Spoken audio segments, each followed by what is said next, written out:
Davido, welcome to the show, my dude. Thank you. What's up, sir? Let's start with the most important question because I fight with everyone about this and I don't know who's right. Some people say it's Davido because your name is David, Yeah. and then everyone else I know goes like, no, it's Davido. Yeah. Funny enough, you asked that because I always say this from the western part of Nigeria, they say Davido. Okay. But like when I'm in like South Africa, like where you from in the southern part, they're like Davido. And then when I'm in like Europe, Paris, Davido. Davido. I like that. It just depends, but obviously my name is David, so to me it's just like whatever way you want to say it. But you know, it's David, Davido, Right. Davido.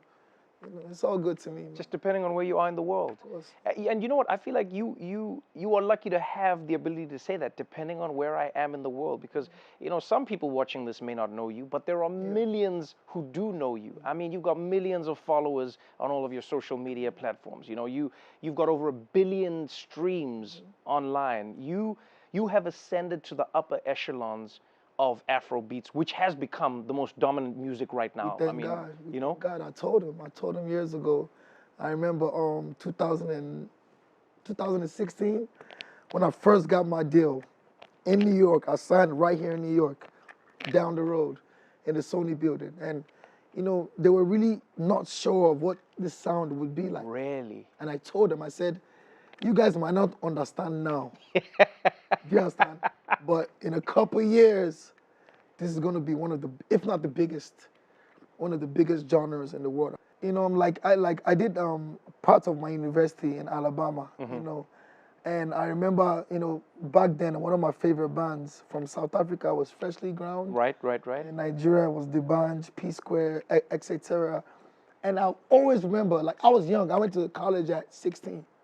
So I remember in my dorm room, they were like, yo, what's that? Yo, them drums is going hard. It sounds good. So I always knew that eventually, you know, it would be appreciated. Right. You know what I've appreciated about it is the sense of pride that it has instilled in Africans. You know, because for a long time, you know, I know as a South African, we always had this inferiority complex. We were like, oh, America's better than us. Oh, the UK's better than, everything was better than us in Africa. And so even our music started to slowly morph into trying to copy what was overseas. What you're doing, exactly. Right? But then I've always said this. I've always gone like, no matter who you are in Africa, you have to admit Nigerians are the most confident Africans on the planet. You know what I mean? And I think it's almost fitting that Niger boys were the ones who were like, no, our music will take over the world won't take over our music. What do you think it is about Nigeria that made that possible? I want to first of all give a shout out to all the Nigerians in the diaspora. When I say that, I mean like the Africans that are not in Nigeria, the ones that are in America, the ones that are in Europe, the ones that are in London. I bumped into Nigerians in Russia. Anybody in the world, I knocked this table. I'm probably the first one to knock this table. Everybody in the world has a Nigerian friend. Definitely. Whichever way it is. So I think like even like in Atlanta, like with my music, personally, it kind of started from like Atlanta, New York. It started from like Nigerians even being in the club and telling the DJs like, yo, I want to spend $50,000 today, but play Davido's music when my bottles are coming out. Wow. Like, that's an example. Wow, yeah, but I'm saying it was a love. Like, it was a deep love for the music. Yeah, just from that. And then it got to, yo, we in a club, a female goes to the DJ, yo, play this song. So from people in the diaspora doing that for us. Right. And then us, I remember I came out here for a tour 2013. Sold out every venue. That's insane. Sold out every venue. This is without exposure. Right. So I remember Live Nation calling the company calling my manager like, yo, what's going on? Who is this guy? We don't even know this guy. He's come to America. He's done 20 shows, sold out. But we have to give shout out to the people that support us. Yeah, I feel you, man. And with Nigerians, I don't know what it is, but they don't play with us. You know, what I appreciate is how interconnected it has all become.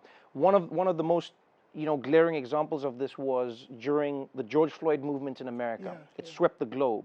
You know, you started seeing people protesting in Paris. You started seeing people protesting in London. And then one of the biggest protests happened in Nigeria. It was the End SARS movement. And I mean, this was huge. You know, people were going, you know, Nigerians coming out saying, hey, we demand more from our government. We demand more from our police.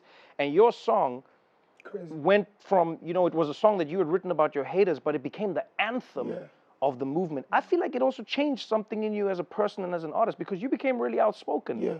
I did not record that song thinking that was going to happen. That's the honest truth. But it's amazing how I saw my voice be an instrument for people. Like, it was amazing. I got in a lot of trouble. I can only imagine. I got in a lot of trouble. I had to actually leave the country. Like, it was that bad. I got in a lot of trouble because I was posted it like, yeah. But you know what I'm saying? It was amazing to see people come out like that. And I would say this. They listened. They heard us. They might not have changed nothing, but they were shook. That is amazing. You know what I'm saying? And I hope, you know, I see a lot of young future leaders coming up in the next general elections coming up, and, you know, whichever we have to do, but things are going to change. My dude, with people like you leading the charge, with artists and musicians getting in the conversation, with, as you say, the diaspora communicating with each other, anything is possible, my man. Thank you so much for joining me on the show. Of course. Thank you for coming out. Congratulations on your Global Citizens appearance. I mean, it was amazing to see you doing that. I know you're going to be on the road in the U.S. I'm going to try to come to your shows. No, I'm coming to your. I'm coming to your shows.